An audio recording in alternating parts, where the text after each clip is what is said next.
Na sequência que nós temos, então, em relação ao sistema da própria petição inicial, nós temos que agora o juiz recebeu a petição inicial que vocês fizeram. Lá está pronta, com todos os requisitos apanhados, mas o juiz ainda não está bem, para ele não está bem claro, não está entendendo bem o que está sendo dito ou pleiteado pela parte, o que o autor vem a juízo final. Então é possível, quando se dá para salvar a petição inicial, que o juiz mande o autor fazer o conserto da petição inicial.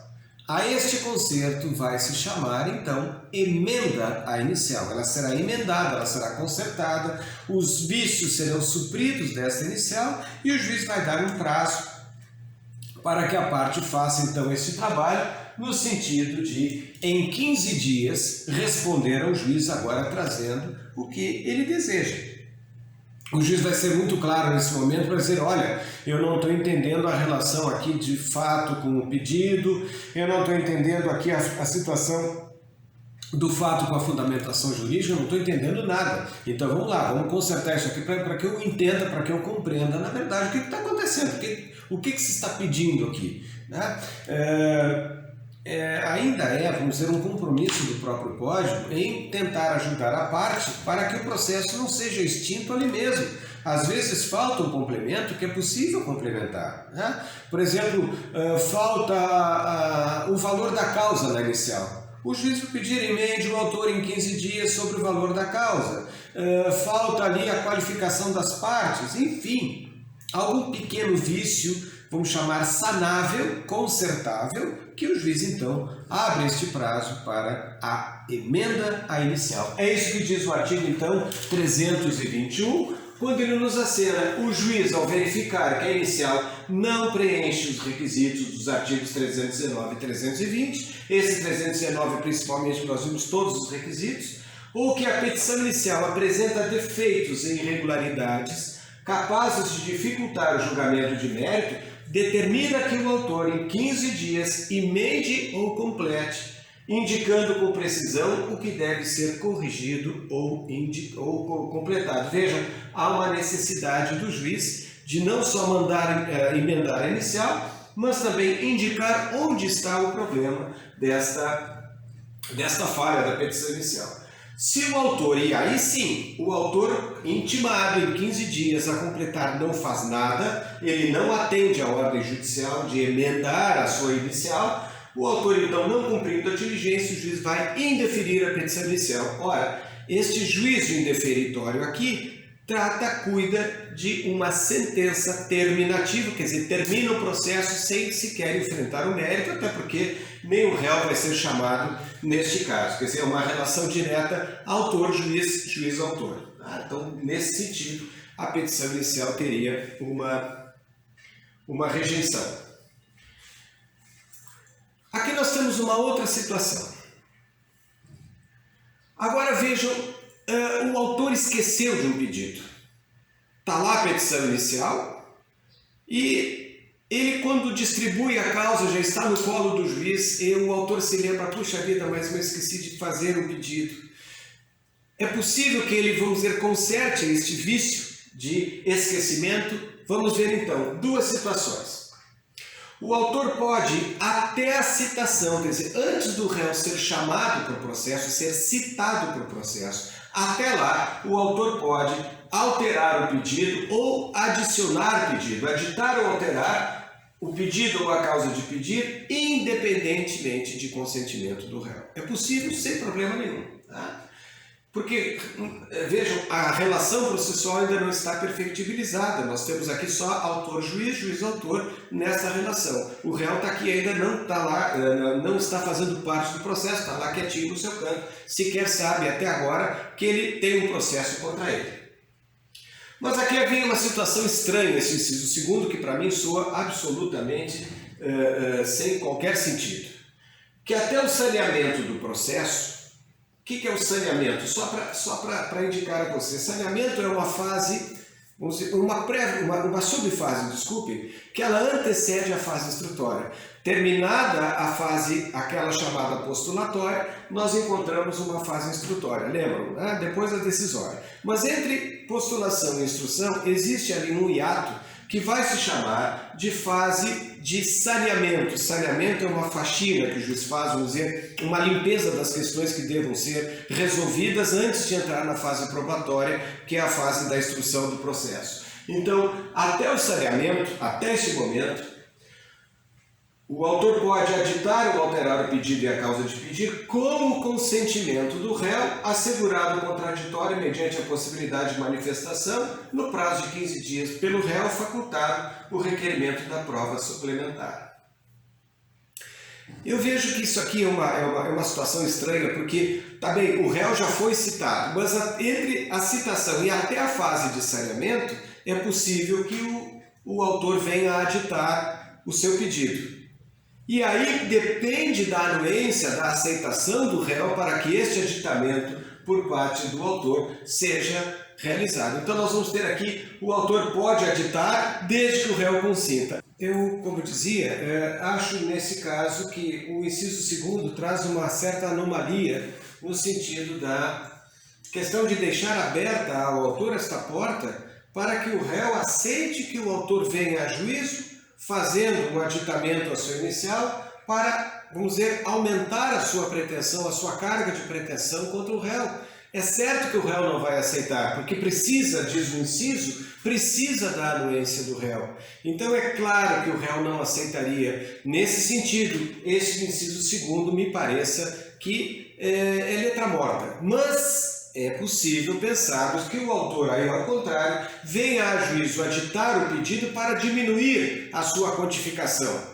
Sai lá de 100 mil para 40 mil, por exemplo. Bem, nesse caso é possível, mas há uma grita muito forte por parte dos autores que pensam nesta incongruência do inciso que não poderia ou não precisaria existir. Aliás, é uma novidade da legislação de 2015, o novo Código de Processo Civil. Mas o importante é que depois de feita esta etapa, de terminada a fase tanto de emenda da inicial, que é o juiz que manda, determina que o autor emende, ou seja, também nessa questão em que o autor, ele escolhe aditar a inicial está perfeita, mas ele quer aditá-la, então nesse caso, uma vez passada esta fase, não tem mais como mexer no processo. As peças já estão postas, o tabuleiro já está pronto para o jogo começar. Aqui nós já temos então toda a fase postulatória terminada. O juiz vai agora para a fase de saneamento, esta subfase, onde ele vai fazer a limpeza das questões processuais sobre, por exemplo, o réu impugnou o valor da causa, o juiz vai corrigir, o réu alega a ilegitimidade de parte, se o juiz não acolher a ilegitimidade, ele vai resolver a questão. Então são várias situações, vamos dizer, circunstanciais, orbitais no processo que o juiz limpa para entrar então na fase chamada fase instrutória ou fase da prova, E este momento, então, é o momento da estabilização da demanda. Não se mexe mais neste processo. A partir dali, as partes e as questões de pedir, causa de pedir, defesa e tudo mais já estão postas e estabilizadas. Vamos ver aqui o caso do indeferimento da petição inicial. Nós vimos que é possível o indeferimento quando o autor não emenda a inicial. Se ele não atende nos 15 dias aquilo que o juiz determina, o juiz indefere a inicial. Mas existem outros casos aqui. No caso do artigo 330, onde eu tenho, na verdade, uma decisão sentencial, é uma sentença, onde o juiz indefere a inicial e nem o jogo começa. Aqui o processo morre no seu início. Nós vamos ter uma decisão sentencial onde o juiz entende que as condições da ação não estão presentes e o autor está ali, portanto, carecedor de alguma dessas condições. Vamos ver aqui. No primeiro caso, o juiz sentencia dizendo que a inicial está inepta. Então, a petição inicial não tem aptidão para dar continuidade ao desenvolvimento processual. Eu friso em vermelho ali, ver o parágrafo 1º do artigo, onde nós temos que considera-se inepta a inicial, são os casos 4 aqui que nós vamos encontrar, quando primeiro falta o pedido ou a causa de pedido. É claro, quer dizer, que falta o pedido, vai entrar em juízo pedindo o quê? Ou falta o fato, ou falta a fundamentação jurídica, falta a causa de pedido. Então, nesses casos, o juiz deverá indeferir a petição inicial. É possível, quem sabe, na falta de um pedido ou um pedido não claro, que o juiz mande o autor emendar a inicial, também não teria problema quanto a isso. O pedido for indeterminado, já vimos, o pedido tem que ter a sua determinação, o que o autor pretende em juízo. Salvo as hipóteses legais, quando eu digo quando não tem como determinar hoje, precisa de um fato futuro, de uma situação futura, remota, que vai acontecer daqui para frente e não se sabe ainda a quantificação exata. Mas quando se sabe a determinação do pedido, esta determinação deve constar na inicial. Da narração dos fatos não decorre logicamente a conclusão. Também é a mesma coisa. Se vou pensar, puxa, não é muito comum. É bastante comum que advogados, às vezes inexperientes ou despreparados, eles façam uma verdadeira confusão entre causa de pedir, pedido, fato e tudo mais. Ele vai então fazer uma miscelânea que acaba o juiz não entendendo nada, e a ação nesse momento, repito, está sendo guiada, regida pelo Estado, ela não tem condições de prosperar. E o juiz então corta essa ação, manda que o autor volte com uma nova petição inicial, agora mais correta, mais arranjada, né, mais perfeita, enfim, mais respeitadora das condições da inicial do artigo 319. E, finalmente, contém pedidos incompatíveis entre si. O que é isso? Estamos voltando à acumulação de pedidos. Os pedidos não guardam compatibilidade. Já vimos que é caso, então, do juiz mandar que o autor escolha um deles, ou o próprio juiz entende aquilo que seja da sua competência aceita, e o que não for, ele manda para um outro juízo, né, que o autor entre com uma ação em outro juízo. Então, são essas as condições de inépcia. Voltando ao elenco do artigo 330, o inciso 2º, também a parte manifestamente ilegítima. Vou trabalhar com o terceiro também, com interesse processual. Tanto legitimidade como interesse, nós já vimos que são as condições essenciais da ação. Que eu tenha legitimidade como parte autora ou ré, e também eu tenha interesse de provocar o Poder Judiciário, na medida em que eu esgotei as vias, enfim, pessoais, eu não tenho a autotutela, eu tenho que entrar com uma execução contra alguém, né, para que o Estado pegue os bens dessa pessoa e me pague. Então, esta é a ideia do interesse, a minha necessidade provocativa, né? E, finalmente, quando não atendidas as prescrições dos artigos 106 e 321. Aqui são artigos que dizem mais com a representação da parte, né? O 106, por exemplo, o advogado, quando ele atua em causa própria, quer dizer, eu sou advogado e eu busco do meu devedor o pagamento de uma dívida. Eu posso advogar para mim mesmo. Então, o artigo 106 vai trabalhar muito nessa questão aí de representatividade, assim como também o artigo 321 estabelece essa mesma diretriz. Tá? Se quiserem, depois deem uma lidinha nesses artigos, mas é isto, em suma, é isto. No parágrafo 2º, nas ações que tenham objeto de revisão de um contrato, então eu vou ter ali um trabalho de impugnar uma cláusula do contrato, lá de financiamento bancário. Então, acho que aquela cláusula tem uma taxa de comissão de permanência que eu entendo não ser devida, eu vou discutir sobre essa taxa. Então, o meu pedido é só exclusivamente em relação àquela cláusula da tal comissão de permanência. Aquelas outras questões que eu não estou litigando, que eu não estou brigando em juízo, estas questões do contrato, as demais cláusulas quanto a juros, correção monetária, o valor principal, isto, como não está sendo discutido, é matéria não controvertida, é matéria incontroversa e, portanto, aquilo que está sendo discutido, sim, eu vou deixar de lado, eu não vou pagar, mas as demais matérias que são incontroversas, onde não há conflito, estas eu vou continuar pagando, depositando ou em juízo, ou pagando então diretamente ao meu credor e discutindo aquela matéria daquela tal comissão de permanência lá. É isso que diz o parágrafo 2º, né? E na complementação do parágrafo 3º, que nessa hipótese, aquilo que não está sendo controvertido vai continuar a ser pago, né? Porque não há briga sobre isso. O artigo 331 já fala do recurso cabível. Embora essa matéria mais pertença ao processo civil 2, a questão aqui é que eu tenho, como eu disse, uma sentença. E da sentença, diz o Código de Processo Civil, da sentença cabe apelação, que é o recurso adequado, a questão da adequação do recurso ao ato decisório. Então, da sentença cabe apelação. Então, se eu tenho uma sentença indeferitória da petição inicial, indeferimento da petição inicial que o juiz já decidiu assim, cabe-me o recurso de apelação.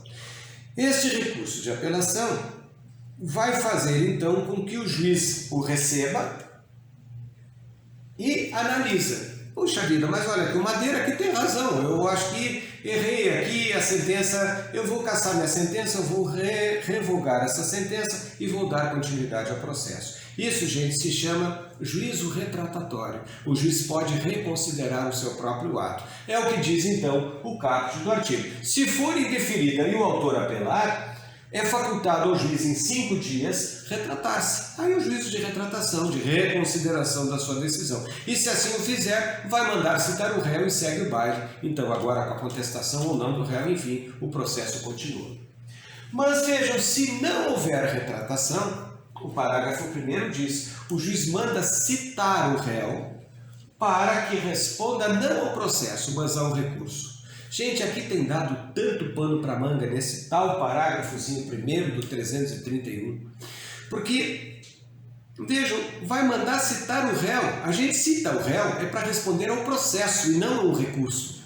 Aqui o réu não é réu ainda porque ele sequer integra o processo. Ele está sendo intimado, chamado e não citado, mas está sendo chamado para responder ao recurso. Ele não é réu ainda. O Código já erra, então, quando diz citar, não é citar, é intimar o suposto réu para responder ao recurso, não é para contestação, só aquele recurso de apelação. Muito bem. Se for essa sentença reformada no tribunal, o prazo para contestação, aí sim, estamos agora chamando o réu para que ele conteste, para que ele ofereça defesa, vai começar a fluir o prazo que é de 15 dias, quando da intimação do réu, que agora ainda já tem o advogado no processo, porque ele já respondeu o recurso, a intimação do réu através do seu advogado para que ofereça a contestação sempre no prazo de 15 dias. Depois nós temos, se não for interposta apelação, isso aqui sim é novidade, não interposta apelação pelo autor, obviamente aquela sentença que indeferiu a inicial, ela vai transitar em julgado. Ora, se transita em julgado, o processo vai para o arquivo. Qual é o cuidado que teve o novo legislador em 2015? Ele disse assim, bom, mas havia um erro no Código 73. Como é que este réu, que ainda não é réu, porque se o autor recorre, né, e, aliás, perdão, o juiz indefere inicial, o autor não recorre, o réu, evidentemente, não vai saber do processo. Então, o que tomou cuidado, parágrafo 3º, é de chamar o réu para dizer, olha, embora já não tenha mais processo contra ti, tu foste acionado pelo autor. É isso que diz o parágrafo. Não interposta apelação, o réu será intimado do trânsito julgado. Mas vejam, gente, ainda não é réu. É inapropriada essa terminologia, chamar o réu de réu, porque ele não é réu. Ele não integrou ainda a relação processual, ele apenas está sendo intimado. Que houve a sentença em relação ao pedido do autor que foi indeferido, já de cara. Agora eu tive o trânsito julgado porque o autor não apelou, portanto o réu não participa até aqui do processo, e aí então o nosso amigo réu será, vamos dizer, não réu, mas ainda um terceiro, mas ele deverá ser notificado, noticiado de que houve um processo contra ele. É esse o cuidado que adota o parágrafo 3º do artigo 331.